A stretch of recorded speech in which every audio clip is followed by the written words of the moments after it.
नमस्ते, मैं हूं सुरेश कुमार एकलव्य और आप देख रहे हैं Hindustan news and tips. Pakistan के मौलानाओं ने कोरोना वैक्सीन के खिलाफ मोर्चा खोल दिया है। उन्होंने ऐलान कर दिया है कि पश्चिमी देशों और चीन द्वारा बनाई जा रही वैक्सीन मुसलमानों के खिलाफ एक बड़ी साजिश है, इसलिए वे किसी भी सूरत में वैक्सीनेशन नहीं होने देंगे। इससे पूर्व पाकिस्तान में मौलानाओं का यही तबका पोलियो वैक्सीन का बहिष्कार कर चुका है, जिस वजह से पोलियो के मामले में पाकिस्तान अभी भी दुनिया में पहले स्थान पर बना हुआ है। पाक के मौलानाओं का यह बयान दक्षिण अफ्रीका के प्रधान न्यायाधीश मोंगो इंग के बयान के बाद आया है। आपको बता दें कि 3 दिन पहले मोंगो इंग ने कोरोना के टीके को शैतान के पास से आया टीका कहा था। इस वक्त पाकिस्तान कोरोना वायरस की दूसरी लहर की चपेट में है। यहाँ पिछले 1.5 हफ्ते से करीब 3000 केस प्रति रोज आ रहे हैं। कोरोना से होने वाली मौतों का आंकड़ा भी तेजी से बढ़ा है। अभी तक 8800 लोग हुरमिलन का हिस्सा बने हैं, जबकि यहाँ कुल केस 4,38,000 के करीब पहुंच चुके हैं, जिनमें 45,000 से ज्यादा एक्टिव केस हैं। कोरोना के टीके के खिलाफ आवाज उठाने वालों में मजहबी शिक्षा देने वाला संस्थान जामिया अशरफिया सबसे आगे है, जिसके मुफ्ती जियाउद्दीन ने पाकिस्तान के तमाम मदरसों को टीके से सतर्क रहने को कहा है। उन्होंने यह भी कहा है कि कोरोना वायरस एक साजिश है और यह मुसलमानों की आबादी कम करने, उन्हें मिटाने पश्चिमी देशों में चीन की मिलीजुली चाल है। इसलिए सभी मुसलमान कोरोना के नाम पर आने वाले टीके से परहेज करें, अल्लाह पर भरोसा रखे, कोरोना कुछ भी नहीं बिगाड़ पाएगा। मुफ्ती जियाउद्दीन का पाकिस्तान में अच्छा कद माना जाता है। यह वही जियाउद्दीन है जिनके विरोध के बाद इमरान सरकार को इस्लामाबाद कृष्ण मंदिर निर्माण से हाथ वापस खींचने पड़े थे। अब जिस तरह मुफ्ती कोरोना वायरस वैक्सीन के खिलाफ बयानबाजी कर रहे हैं, उससे पाकिस्तान सरकार के होश उड़ना लाजमी है। गौरतलब है कि पाकिस्तान में 22,000 से अधिक पंजीकृत मदरसे हैं और उनमें 20 लाख से ज्यादा बच्चे पढ़ते हैं। इन मदरसों तक जामिया अशरफिया की सीधी पहुंच है। ऐसे में इस संस्थान की तरफ से कोरोना वैक्सीन के खिलाफ जो धारणा बनाई जा रही है, उससे पाकिस्तान की मुश्किलें बढ़ सकती है।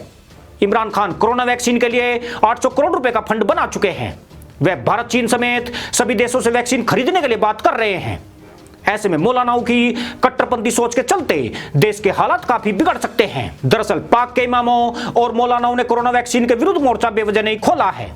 इन कट्टरपंथियों का कहना है कि कोरोना कोई बीमारी नहीं है, बल्कि ईसाई मुल्कों और मुस्लिम विरोधी देशों द्वारा मुसलमानों को मिटाने के लिए एक षड्यंत्र किया जा रहा है। इन्हीं देशों ने पोलियो वैक्सीन में ऐसी कोशिशें की थी, परंतु उनकी वह साजिश पकड़ी गई, जिसके बाद वैक्सीन में ऐसे रसायनों की मिलावट नहीं हो सकी जिनसे मुसलमानों पर कोई फर्क पड़ सकता था। कोरोना कोई महामारी नहीं है, बल्कि नजले, जुकाम और खांसी वाले कोरोना को मुस्लिम विरोधी देशों ने बढ़ा चढ़ाकर पेश किया है। ऐसा करके ये देश एक साथ 2 लक्ष्यों पर काम कर रहे हैं। अमीर मुस्लिम देशों को महंगे दामों पर वैक्सीन बेचकर उन्हें एक तरह से कंगाल किया जाएगा। साथ ही इस वैक्सीन के माध्यम से मुस्लिमों की आबादी को भी नियंत्रित करने की कोशिश है। यह भी हो सकता है कि मुस्लिम देशों को जो वैक्सीन दी जाए वह किसी धीमे पॉइजन की तरह हो, जिससे मुस्लिम समुदाय को एक तरह से खत्म किया जा सके। मुफ्ती जियाउद्दीन ने ऐलान करते हुए कहा है कि वह जामिया अशरफिया के संपर्क में आने वाले मदरसे के किसी भी बच्चे का वैक्सीनेशन नहीं होने देंगे। इसके लिए वह कोई भी कुर्बानी देने के लिए तैयार है। अगर आवश्यकता पड़ी तो वह इसके खिलाफ लोगों को आगाह करेंगे। सरकार के खिलाफ आंदोलन करने की आवश्यकता पड़ी तो उसे भी करने से नहीं चूकेंगे। यानी पाकिस्तान में कोरोना वायरस से निपटने के लिए वैक्सीन की उम्मीदों पर वैक्सीन मिलने से पहले ही पानी फिर रहा है। हैरानी की बात यह है कि पाकिस्तान की मीडिया भी ऐसे मौलानाओं, मुफ्तियों और इमामों के बयानों को बढ़ा चढ़ाकर पेश कर रही है, जिससे इमरान सरकार का सिरदर्द बढ़ना लाजमी है। पाकिस्तान के मौलाना अपने बेहुदा तर्कों से जाहिल अवाम को बरगलाने का एजेंडा तैयार कर चुके हैं, जिसके बाद लोगों में वैक्सीनेशन को लेकर भ्रांतियां और विवादों की शुरुआत हो गई है। हैरानी की बात यह है कि जमायत इस्लामी के कई नेता भी मौलानाओं के सुर में सुर मिला रहे हैं। हालांकि पाक सरकार इस नए विवाद पर पूरी तरह खामोश है। उसकी ओर से मौलानाओं के तर्कों पर कोई स्पष्टीकरण नहीं आया है। 2 हफ्ते पहले तक इमरान खान और उसके मंत्री समेत यही मौलाना कोरोना महामारी की जीत पर गधैया नृत्य कर रहे थे। तब कोरोना नियंत्रण के बड़े बड़े दावे किए गए थे।